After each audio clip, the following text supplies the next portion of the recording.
right, guys, welcome to another episode of SideQuest Podcast, the unofficial podcast of Fitocracy. If you have not left us a review on iTunes, please head over to iTunes, leave a review, hit subscribe. That is what helps move us up the charts so more people can hear the awesome guests like Jesse Nealon, Brian Cron, Mike Vacanti, Sons of Strength, Greg Knuckles, all these people that I've had on. Many people may have heard of them or may not have heard of them, but would love the episodes that they have been on. So if you leave a review and hit subscribe, helps us move up. If you want to follow me on Twitter, you can check me out at SideQuestFM, also on Instagram at SideQuestFM, and on Facebook, you can like us at SideQuest Podcast and follow us there, or you can head over to the website, sidequestfitness.com/podcast. And that will get you to all of the episodes as well. And while you're there, check out my blog where I have a lot of great content, as well as my coaching page if you're looking for online coaching as well. I have a great guest on the show today. He has also started his own podcast. It's a pretty good show. I like it. It's a good time. We started chit-chatting back and forth, and I wanted to have him on. He has a great story as well. He is currently in school, getting a master's in kinesiology, one of those words that's really hard to pronounce. Biomechanics. Biomechanics. Biomechanics, that one. Anyways, you just heard him, but I'll go ahead and introduce him, Mr. Travis Pollen. Travis, welcome to the show. Thanks so much for having me. No problem. So biomechanics. So when I think of biomechanics, I guess I sort of think of like building human robots. Am I wrong? No, you're absolutely right. Biomechanics is definitely a broad term in terms of the applications. The research that I do in particular is focused on amputee gait. So my lab has a treadmill embedded in the floor with force plates, and we have high-speed motion capture cameras all around the room. So we take 240 pictures a second of people, usually amputees or stroke patients or just regular people walking on the treadmill, running on the treadmill.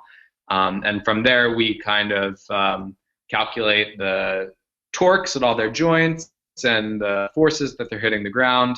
And we can use that to say, like, okay, this person is normal, or they fall within a normal range, and this person is something funky is going on, and we can pinpoint it. And then say that they're wearing a prosthesis, we can say, okay, if we make this tweak to the stiffness of their ankle, does this normalize their gait, or does it make it worse?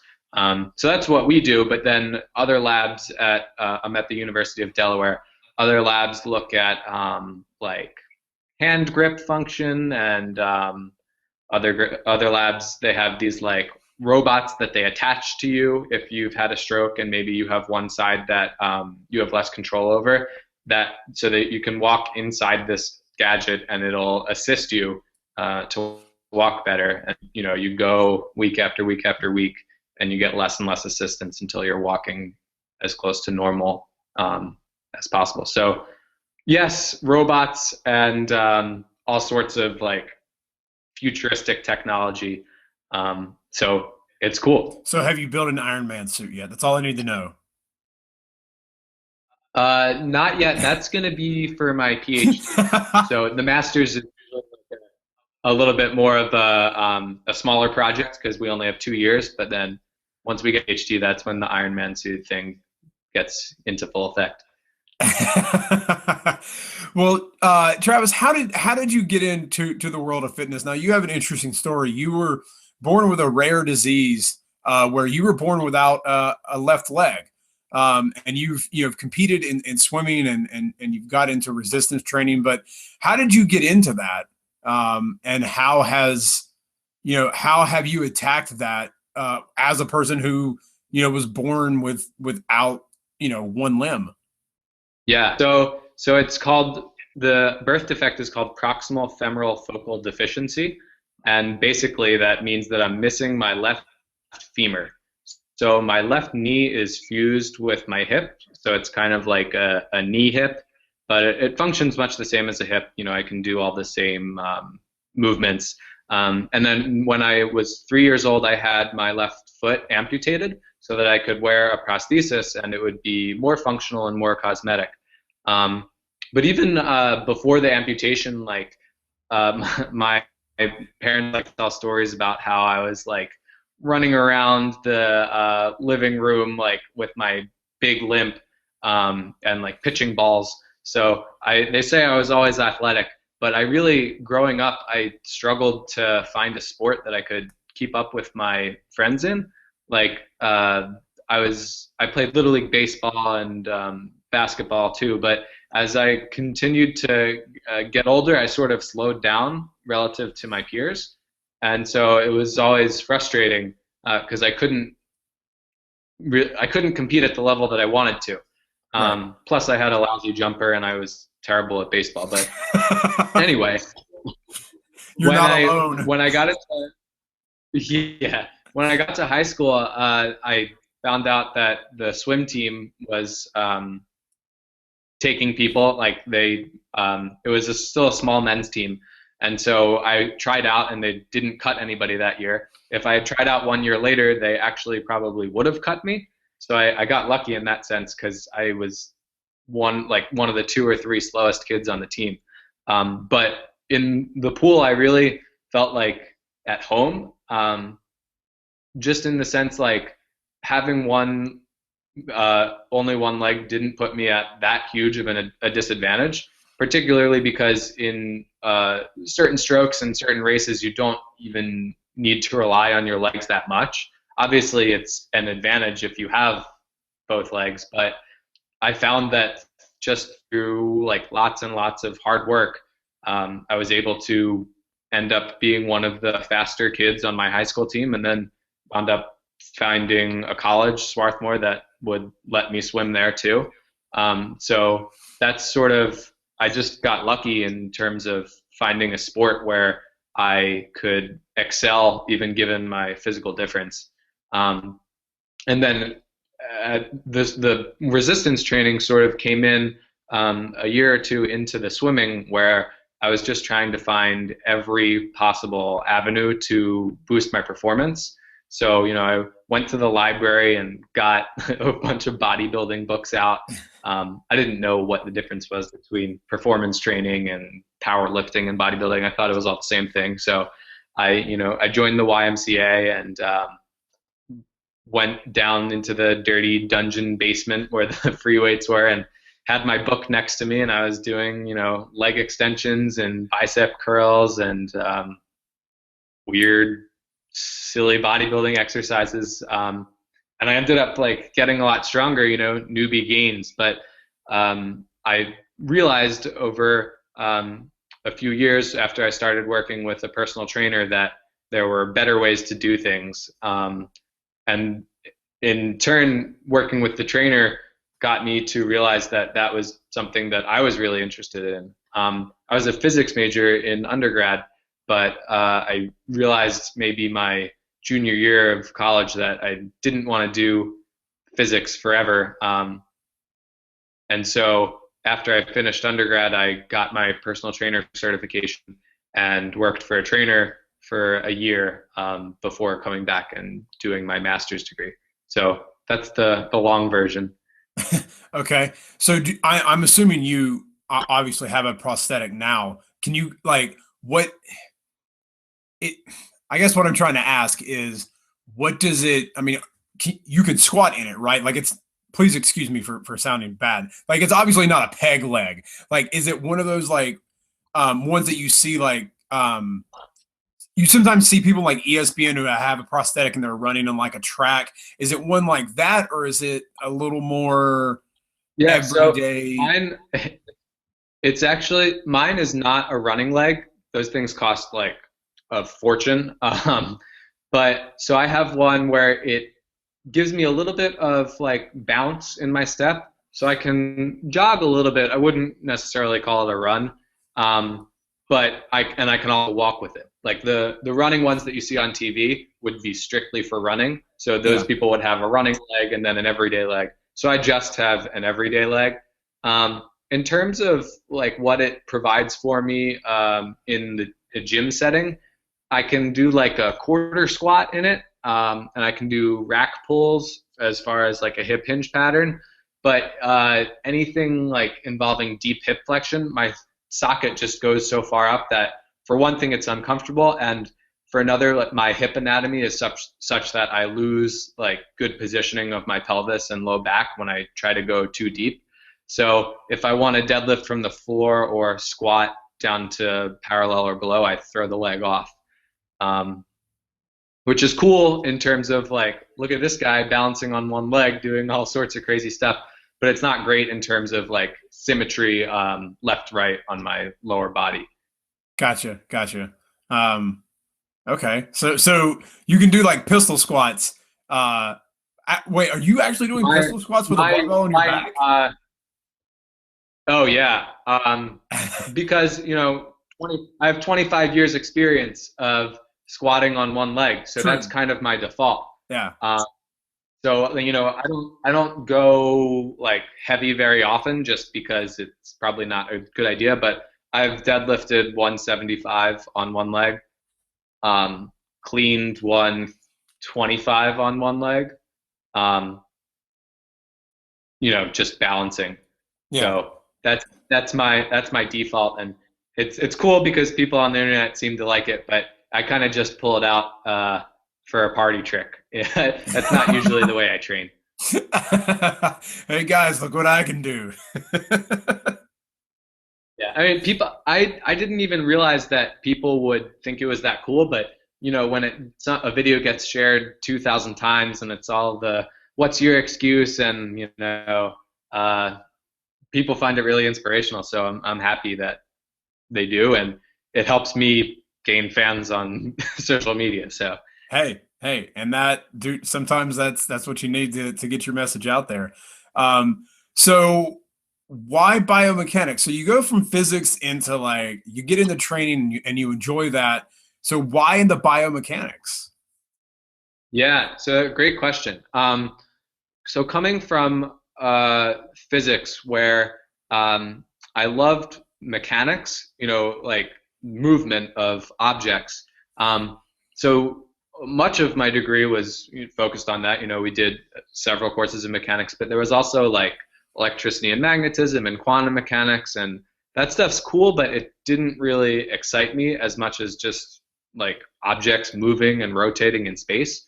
So the mechanics side of things, and then my love of exercise and human movement, biomechanics just ended up being like the perfect intersection of those two things, because it's studying the mechanics of human movement. So just like when I first met my advisor and he told me that we could, just from measuring the force, extrapolate up and figure out what's going on at the knee and the hip, that just like blew my mind. And then all the other applications of that. It's just the technology that we use in the biomechanics lab is so fun and so cool, and you can apply it to so many different things. Like one lab, actually, this is really cool. They do analysis on figure skating.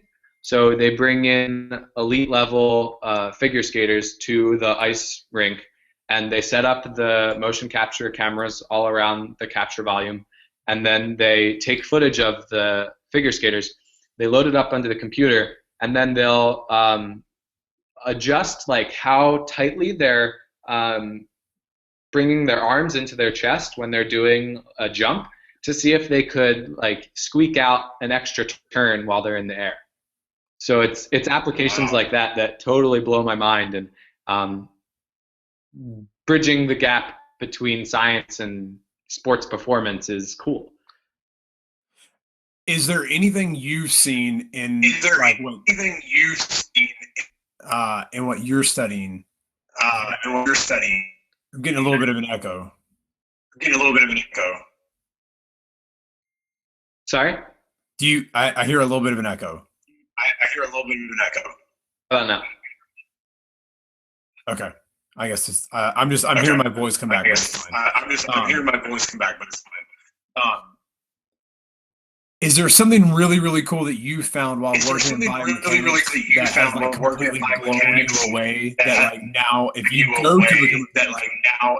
go to the want to study more of? Say the last part again. That you want to study more of? Oh, great question. So, lately I've gotten really into so in November I did an adaptive CrossFit competition. And so while I was there, I saw all these different adaptive athletes, people also missing legs, or like people missing both legs, people missing an arm. And so I saw how they were modifying exercises like tire flips, like just sitting and flipping a tire. Like dude flipped a 400-pound tire with no legs, and I struggled to do it with one leg. And then people deadlifting with one arm and the adaptations they have to make. So in my future research, I hope to perhaps bring other adaptive athletes into the lab and test the way that they do these movements and how they're how the asymmetry, say in a one-leg deadlift, in an arm deadlift, manifests itself, and whether the loading is safe, or if they're maybe causing torsional forces on their spine that might over time. And then also, in conjunction with that analysis, kind of making a booklet saying if you have one arm, here is a way that you can modify exercises to get the most out of them. Because for me, I've spent years trying to figure out what the best exercise is to strengthen my affected side glute. And I've gone through every iteration of squat and deadlift, and tried for a long time unsuccessfully, and recently I've had some more success. So if I could speed up that learning curve for people to where they can just see here's the way that Travis does it, and maybe that'll work for them too if they're missing the leg above the knee. So that's one of the things that I'd like to do eventually in biomechanics. So why did you start your podcast? Were you just bored one day and decided, screw it, I'll just start a podcast? Yeah. So I think so. I've been blogging for about a year and a half, and I started a few months ago. I think it's just another way to get the information out there for people who might not want to sit down and read an article, but would rather listen to something or watch something while, if they're listening in the car while they're driving. So I think that also it's not just me. So when I bring people on, they do most of the talking. I can ask the questions. And so that's great to get another perspective onto my website of people who are doing, the first guy I had on is a CrossFitter, and then I had Matt on the show most recently, Matt Ibrahim, who's really an expert on mobility stuff. So bringing in people who are really good at what they do, and kind of shedding light on finer areas of the broader fitness industry. So in future episodes, I plan on having my friend who's a power lifter on, my friend who's a bodybuilder, just to get that view of things that I can't necessarily provide because I'm coming at it from my biomechanics perspective, but there are lots of other ways to skin the cat, You definitely learn something new every time you talk to people, even, questions that you didn't know you had coming into the podcast, and then they say something and it just blows your mind. So that's been really fun. So you've been featured on sites like Schwarzenegger.com, EricCressy.com, T-Nation, Men's Health, and many more. But which article do you think showcases your best work? Ooh, great question. I recently did a guest post on Dean Somerset's site. It was called "What's Your Favorite Position?" To be honest, it wasn't my own original work necessarily. I attended a workshop the weekend prior to writing it with a physical therapist friend of mine named Chris Leib. And so the workshop was called Positions and Transitions. And the idea was that if you have to be able to get into like a few key positions before you should worry about moving in between positions. So like first you have to learn how to stand correctly.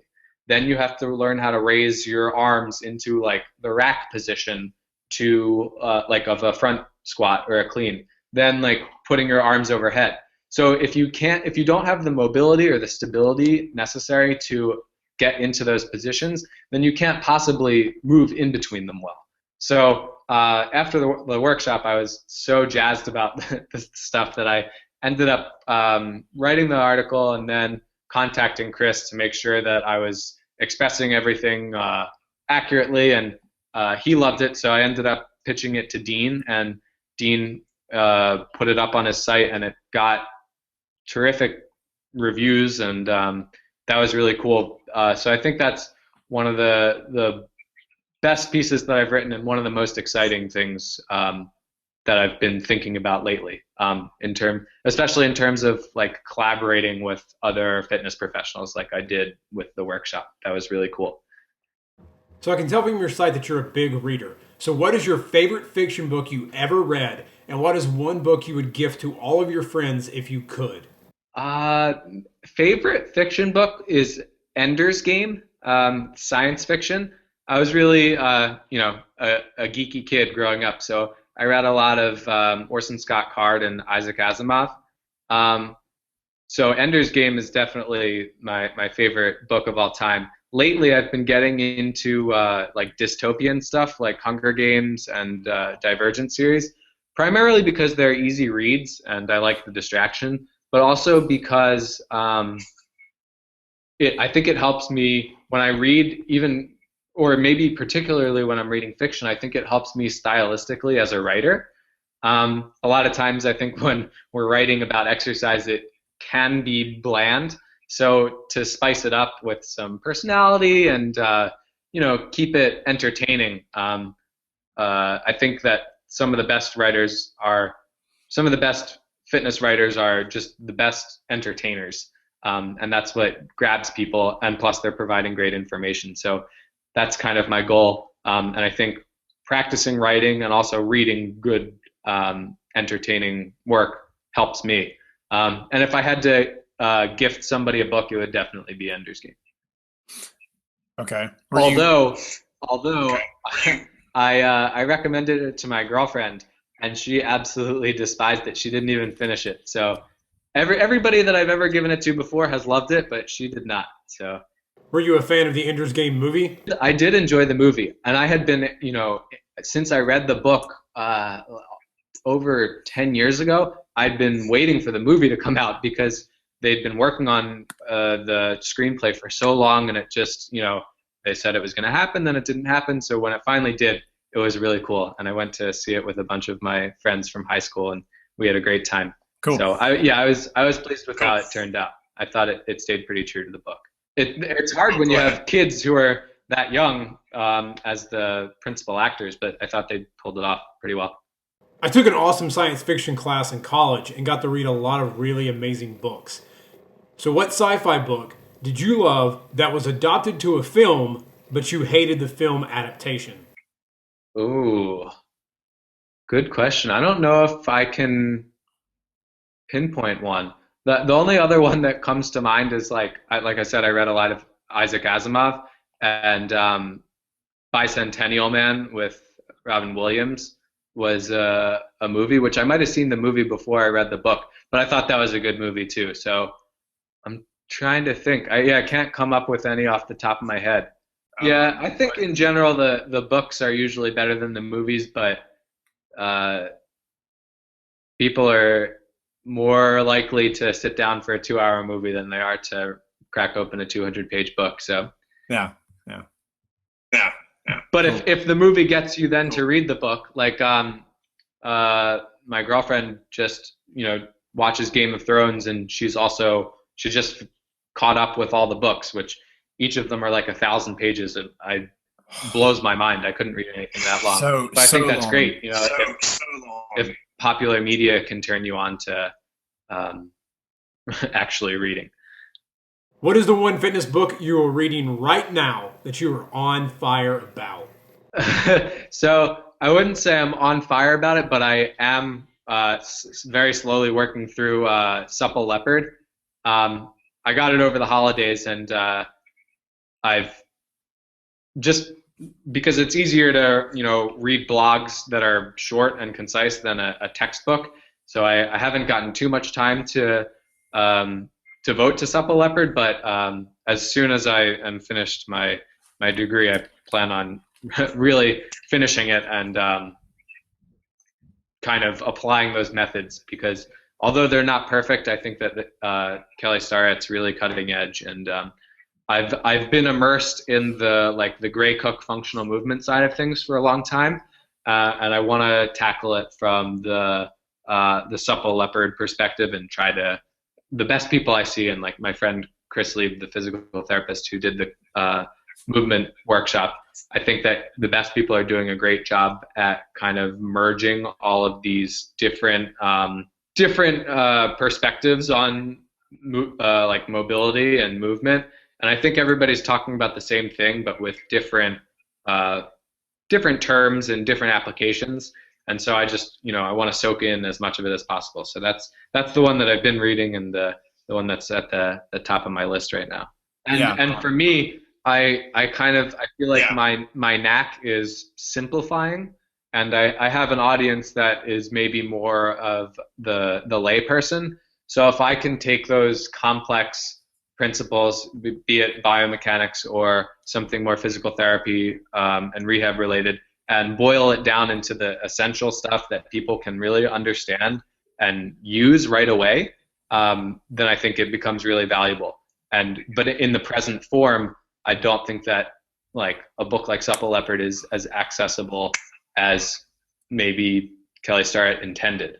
I think that you need some background knowledge in order to really understand it. But if I can spin it in a way that you don't need as much background knowledge, then I feel like I can reach more people.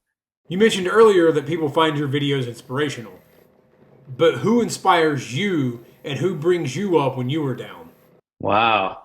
I guess that's a really good question. Probably one of the most fun things for me is watching the CrossFit Games. Like over the last few years, I've just gotten more and more into watching it. And I'm not even like a CrossFitter per se. Like I'll do some CrossFit style, like high intensity training, or high intensity intervals. And I'll mix in some obviously like Olympic lifts, and circuits and stuff. But for just in terms of like getting pumped up about fitness, like watching these guys squat 500 pounds and then do a triathlon and then come back 2 hours later and do like muscle ups and snatches in a workout, like maybe the programming isn't the best idea, but the fact that they're able to do it so fluidly, and the fact that the guys are so strong and so well-rounded, it gets me excited. And then I go try it on my own, and I use a 55-pound barbell instead of a 155-pound barbell. But and I have a friend who is trying to make it to regionals this year, so he's just the fittest guy I've ever had the pleasure of hanging out with and watching train. So he really gets me pumped up as well. The CrossFit Games have kind of become like the new X Games. Yeah, definitely. And to me, it's just growing more and more every year, and morphing into something really good and really positive. Of course, there are people who don't practice it as safely as others. But when you watch the guys on TV, and girls, obviously, their movement is just super crisp, and they're all incredibly fit and healthy. And I think it's just a really positive thing, especially in the way that it's gotten so many more people into barbell training and the community aspect of fitness. I just wish some of the CrossFit gyms out there focused more on teaching like proper form and focusing on that with beginners.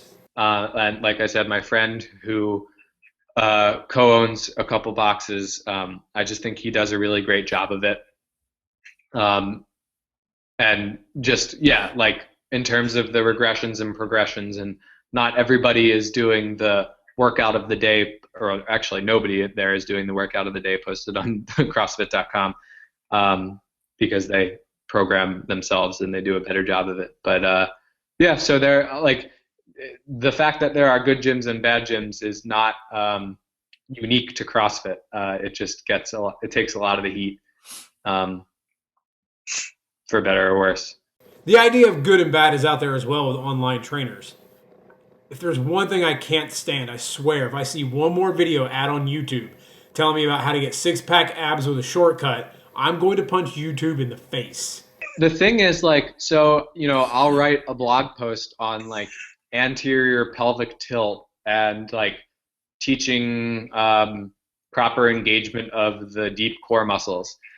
And so that's the exercise that people really need to be doing, but nobody cares about that. They just want a six-pack. But the same things that I'm talking about are probably going to help you with abdominal definition, in addition to like eating less. So it's all about how you spin it. If you can title the article in a flashy enough way to draw people in, and then give them the good information, it's sneaky, but that's how you have to do it, I think, to get up ahead of those kind of idiot trainers who are just, I don't even know what, because I don't even watch those videos, but I've seen them advertised everywhere, so I know what you're talking about. All right, Travis, I have had a great time interviewing you here. So if people want to know more about you, where can they find you online? My website is fitnesspollenator.com. Pollen, like the stuff outside, and then ator, A-T-O-R. The blog is on there, and the video podcast is also on there. Or you can search YouTube, just type in Fitness Pollenator. And then same thing, it's Travis Pollen on Facebook. That's my primary means of social media communication. I'm also on Instagram at Fitness Pollenator, Fitness_Pollenator. So plenty of avenues to see all the videos and catch my latest blogs and podcasts. All right, guys, thank you for listening. Please go check out Travis and all of his wonderful content that he has over on his site, and check out his podcast as well. And Travis, I want to thank you for coming on the show. Thank you so much for having me, Robbie. I really appreciate it.